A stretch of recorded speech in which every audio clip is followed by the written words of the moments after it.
Oke, walaupun cuma 2 orang, kita mulai aja ya materi kita mengenai agrostologi atau hijauan pakan ternak. Suara saya jelas ya, Bang Puji? Bang Riki? Oke. Ya, Bang Riki sambil bekerja tak masalah lah. Semoga bisa menyimak dengan baik. Nah, pemilihan jenis tanaman pakan. Nah, apa pertimbangan yang mau kita lakukan ketika memilih hijauan sebagai pakan ternak untuk dibudidayakan atau kita jadikan sebagai lahan pastura? Yang pertama adalah toleransi terhadap lingkungan di mana tempat kita membudidayakannya. Ini suatu hal yang penting. Kenapa? Kalau tidak toleran juga percuma, walaupun kita kategorikan dia sebagai hijauan pakan yang berkualitas. Karena pasti dia tidak akan dapat tumbuh dan berkembang dengan baik karena lingkungan tidak mendukung. Nah, setiap daerah tentunya punya potensi lingkungan yang berbeda-beda pada jenis hijauan tertentu gitu ya. Tidak akan sama tergantung kepada cuaca yang ada di daerah tersebut dan juga tingkat kesuburan tanah dan termasuk di dalamnya jenis tanahnya. Tentunya lahan dataran rendah dengan dataran tinggi itu akan berbeda. Tidak semua tanaman hijauan pakan itu cocok pada semua kondisi, walaupun ada beberapa jenis yang memang dia cocok baik pada lahan dataran rendah maupun dataran tinggi. Tapi yang jelas kita juga harus melakukan seleksi yang lebih tepat terhadap hijauan pakan apa yang lebih toleran terhadap lingkungan di mana tempat kita membudidayakannya. Nah, kemudian yang kedua adalah nilai gizinya. Ini tak kalah penting. Nah, kenapa? Karena gizi ada hubungannya dengan produktivitas dari ternak yang nantinya akan mendapat suplai nutrisi dari hijauan yang kita berikan. Nah, harapannya kita juga harus mencari hijauan yang punya nilai gizi cukup baik untuk kita budidayakan sebagai tanaman pakan ternak. Kemudian mudah dikembangbiakkan dan dikelola. Jadi selain daripada toleran terhadap lingkungan, nilai gizinya yang baik juga mudah untuk dikembangbiakan, mudah untuk dikelola, tidak gampang untuk mati, gampang berkembang biak dengan baik sehingga akan mempercepat banyaknya dan tingginya produktivitas hijauan yang nanti akan dihasilkan. Nah, selanjutnya produktivitas tinggi ya, jelas ya kita berharap.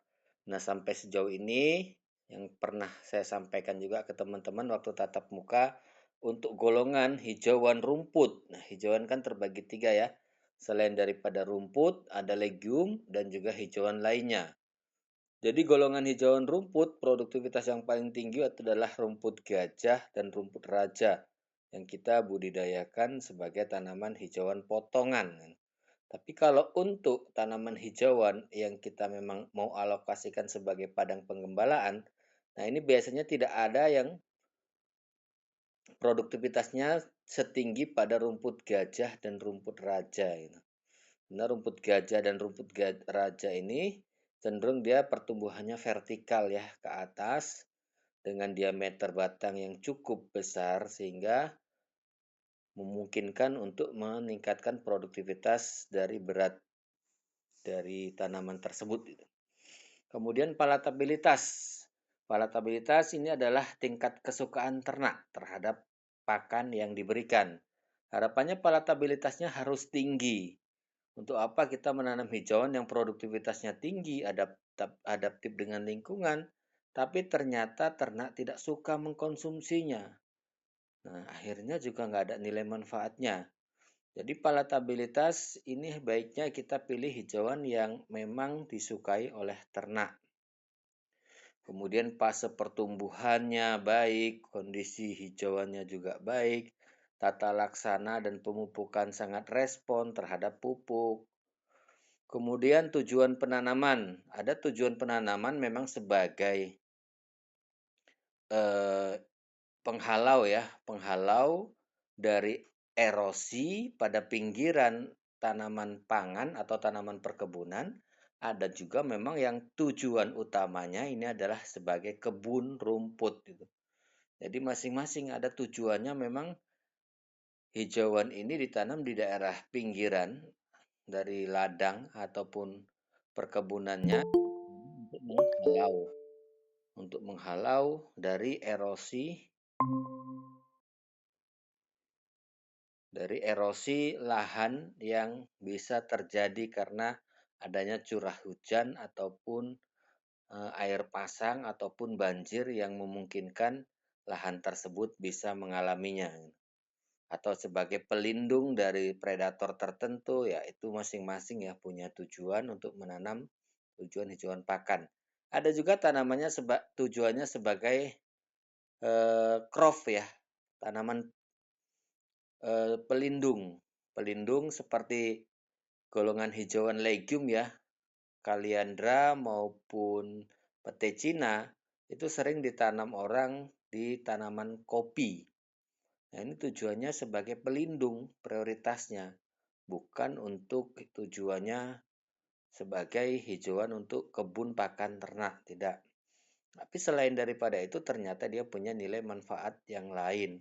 Nanti bisa kita potong kalau sudah memenuhi dengan kondisi rimbunnya, sehingga kita bisa kurangi dan kita bisa gunakan sebagai pakan ternak.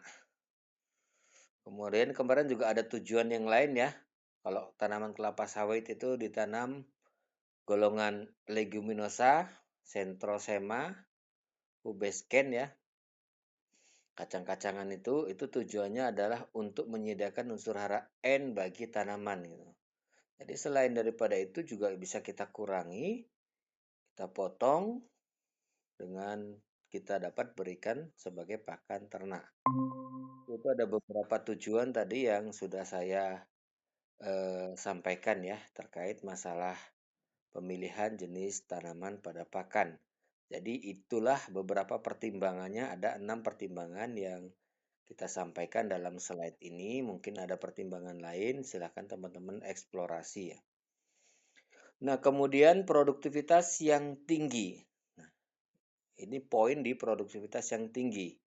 Tentunya produktivitas yang tinggi ini ada pengaruhnya langsung dan tidak langsung. Yang langsung apa? Tumbuhan pengganggu. Nah, ketika adanya tumbuhan pengganggu, maka produktivitas tinggi ini menjadi kecil untuk bisa tercapai. Karena terjadi perebutan persaingan dari unsur hara yang ada di dalam tanah. Sehingga tanaman utama dari legium ini menjadi terhambat karena diambil zat haranya oleh tumbuhan pengganggu yang lain. Nah, kemudian hama dan penyakit. Walaupun jarang sekali kita temukan hijauan pakan itu terkena penyakit gitu.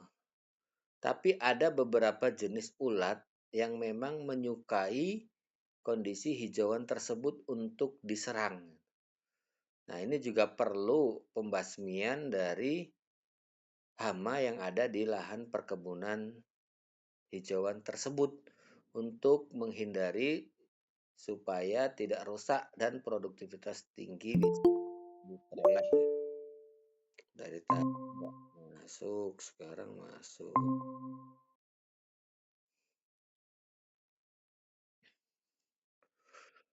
Nah, kemudian ada pengaruh tidak langsung untuk mendapatkan produktivitas yang tinggi ini. Apa itu unsur hara? Kemudian kepadatan tanaman. Tidak ada jaminan tanaman yang semakin padat produktivitas semakin tinggi. Nah, kenapa? Ya karena ada faktor-faktor lain yang mempengaruhinya. Contohnya saja yang paling mudah itu tanaman sawit. Kalau sawit ditanam dengan jarak 6 kali 6 itu produktivitasnya lebih tinggi, maka semua orang akan menanam dengan jarak yang seperti itu. Tapi ternyata ada ukuran yang paling tepat untuk imbangan antara produktivitas dari tanaman sawit itu dengan nilai manfaat dari lahan. Berapa yang tepat? 8 kali 9 atau 9 kali 9 untuk jenis tanaman sawit lokal ataupun bibit tertentu ya. Itu jarak yang paling ideal agar produktivitas optimal dapat dicapai dan jumlah pohon dalam satuan hektar itu juga akan tercapai. Nah, kemudian sinar matahari ini sangat mempengaruhi. Seperti sekarang kondisi hujan, apakah baik kondisi hujan.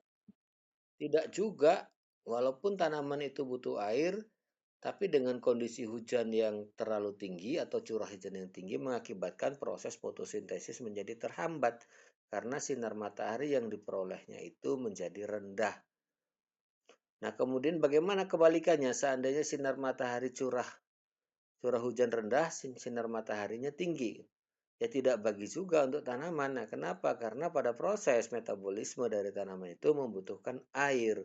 Kalau kita tidak sertai dengan sistem penyiraman, kita hanya berharap dari alam, air yang diperoleh dari tanaman itu, maka ini akan menghambat produktivitas tinggi untuk tercapai. Yang sebaiknya ada hujan, ada panas. Nah, ini yang baik untuk perkembangbiakan daripada tanaman hijauan ataupun jenis tanaman-tanaman yang lain. Harapannya kebutuhan air juga terpenuhi, tapi kebutuhan sinar matahari dalam proses metabolisme dan fotosintesis itu juga cukup. Jadi tidak ada standarisasi yang pasti, setiap tanaman itu menghendaki kondisi yang berbeda-beda, baik unsur hara, kepadatan tanaman, dan juga sinar matahari. Ada standarisasi dari masing-masing tiap jenis tanaman hijauan ataupun perkebunan. Nah, itu adalah faktor-faktor yang mempengaruhi untuk tercapainya produktivitas yang tinggi dari tanaman hijauan pakan, baik langsung maupun tidak langsung. Jadi ini bukan hanya berlaku di tanaman pakan hijauan ya, bisa juga pada tanaman perkebunan. Nah, tujuan penanaman. Nah, ini tujuan. Ada tujuan sebagai tanaman pakan seperti rumput potongan, ada Penicetum furfureum atau rumput gajah, ada Setaria spacellata, ini yang bentuknya seperti dan ada Vanicum maximum. Kemudian ada tujuan rumputnya itu rumput gembalaan, bukan rumput potongan. Nah, ini yang cocok adalah African Star Grass ya. Ini yang lebih cocok karena dia tingkat perakarannya itu kuat, tidak gampang lepas ketika terjadi perenggutan. Kemudian leguminosa, ada Cyanus ya, Cyan, ada Colophocodium moconoides dan Centrosema pubescens. Ini golongan leguminosa rambat, bukan leguminosa pohon ya. Leguminosa rambat yang ada di tanaman kelapa sawit sebelum berbunga. Nah, kemudian pangan. Tadi untuk pakan ternak ya, untuk pangan. Nah, pangan artinya ini bijinya bisa kita manfaatkan untuk tanaman pangan. Rumputnya itu bisa kita atau hijaunya bisa kita potong untuk diberikan ke ternak. Ada Arachis hypogea ya, dan Glycidia soya. Kemudian Vigna sinensis. Jadi bijinya bisa dimanfaatkan oleh manusia sebagai pangan ataupun nanti diambil ekstraknya seperti minyaknya. Sementara byproduct atau hasil sampingnya serta limbahnya bisa kita manfaatkan sebagai pakan ternak. Jadi juga termasuk jerami padi maupun jagung itu juga golongan pangan ya, yang dimana limbah atau byproduct-nya kita manfaatkan sebagai pakan ternak. Nah, contohnya misalnya yang paling mudah pada jagung manis itu akan diambil pada umur 75 hari. Jagungnya itu kemudian dijual, sementara pohon jagung yang masih hijau itu bisa kita potong, cincang, bisa kita buat pakan ternak, baik dalam bentuk olahan maupun langsung ya. Olahan misalnya kita buat silase bisa bertahan lama. Kemudian demikian juga dengan kulit buahnya. Setelah dikupas kulit buah tersebut bisa kita jadikan pakan ternak.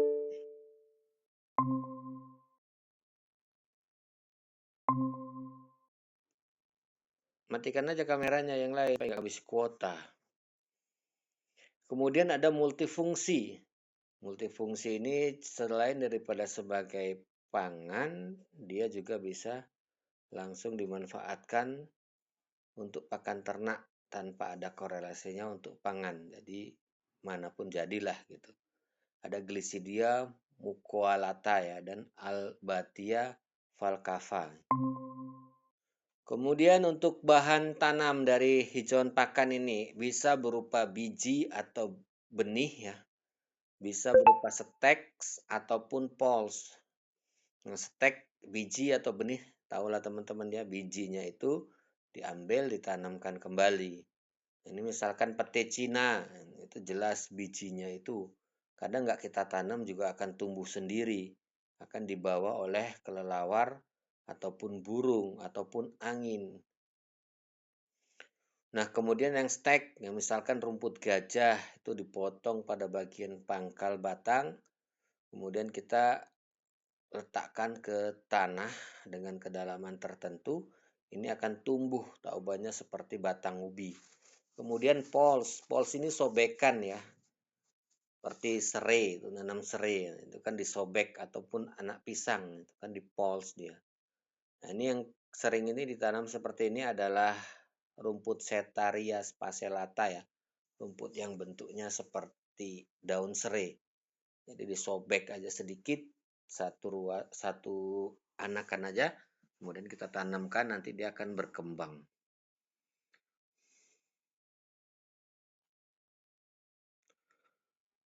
Benih yang baik bentuknya sesuai dengan aslinya.